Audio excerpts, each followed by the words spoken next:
ఆకతాయిలు వచ్చి కిటికీ దగ్గర ఎగ్జామ్ రాస్తున్నా నన్ను బెదిరించి క్వశ్చన్ పేపర్ ఫోటో తీసుకున్నారు.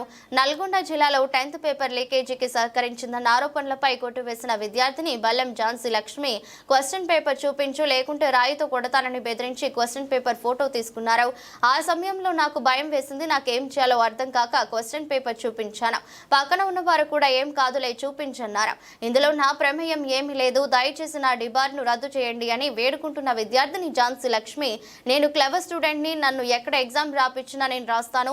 చూసి రాయాల్సిన అవసరం నాకు లేదు. ఎవరు చేసిన దానికి నన్ను బలి చేశారు. దయచేసి ఎగ్జామ్ రాసే అవకాశం మళ్ళీ కల్పించాలని నేను వేడుకుంటున్నా. ఎగ్జామ్ రాయకపోతే నాకు సావే శరణ్యమని అంటున్న విద్యార్థిని ఝాన్సీ లక్ష్మి. నేను కృష్ణవేణి హై స్కూల్లో అవుతున్నాను. ఎస్ఎస్ పబ్లిక్ ఎగ్జామినేషన్ కోసం నన్ను ఎస్ఎల్బిసి సెంటర్లో నాకు పడ్డది. రూమ్ నెంబర్ 8లో నియర్ విండో 5th బెంచ్ల దగ్గర నేను పడ్డాను. అక్కడ ఉన్న ఒకసేపు అయిన మేడం ఓఎంఆర్ షీట్ అని క్వశ్చన్ పేపర్ ఇచ్చిన తర్వాత ఒక అన్ఎక్స్పెక్టెడ్ వ్యక్తి వచ్చి ఆ ఫోటో తీసుకోవడం జరిగింది. అది ఆ టైంలో ఎలా జరిగిందో భయపెట్టించింది, నన్ను బాగా భయపెట్టించి ఆ టైంలో నాకు ఏం చేయాలో కూడా అర్థం కాలేదు. అర్థం కాని ఫోటో తీసుకుని వెళ్ళారు. ఆ తర్వాత నేను తెలుగు ఎగ్జామ్ రాసుకుని రాగానే ఇంటికి వచ్చిన 1-2 అవర్స్ లోపల పోలీసు వాళ్ళు వచ్చారు. నువ్వు మాల్ ప్రాక్టీస్ చేస్తావు, అది చేస్తావు చాలా మాట్లాడారు. అది చేయలేదు ఆయన. ఆ వ్యక్తి ఎవరో కూడా నాకు తెలియదు, పర్సన్ ఎవరో కూడా తెలియదన్నా కూడా ఎంత వినకుండా నన్ను పోలీస్ స్టేషన్కి, నన్ను మా ఫాదర్ని ఎగ్రికల్ పోలీస్ స్టేషన్కి కాల్లో తీసుకెళ్ళడం జరిగింది. అక్కడ చాలా క్వశ్చన్స్ అడిగారు. నువ్వు నీకు తెలుసా, ఆ పర్సన్ తెలుసా అని తెలియదు సార్, ఎంత చెప్పినా వినలేదు వాళ్ళు. మళ్ళీ 9:30 దాకా నేను అక్కడనే ఉన్నాను.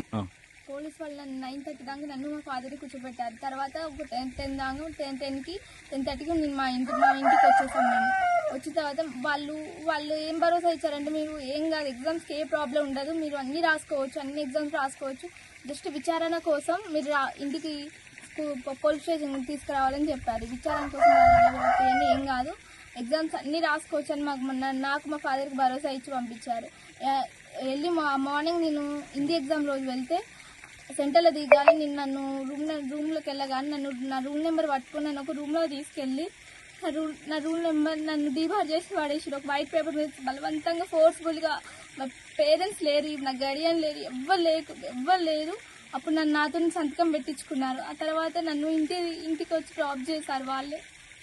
ప్లీజ్ నా అధికారులు, కలెక్టర్ గారు, డిఎస్పీ వాళ్ళు నాకు న్యాయం చేయాలని కోరుకుంటాను.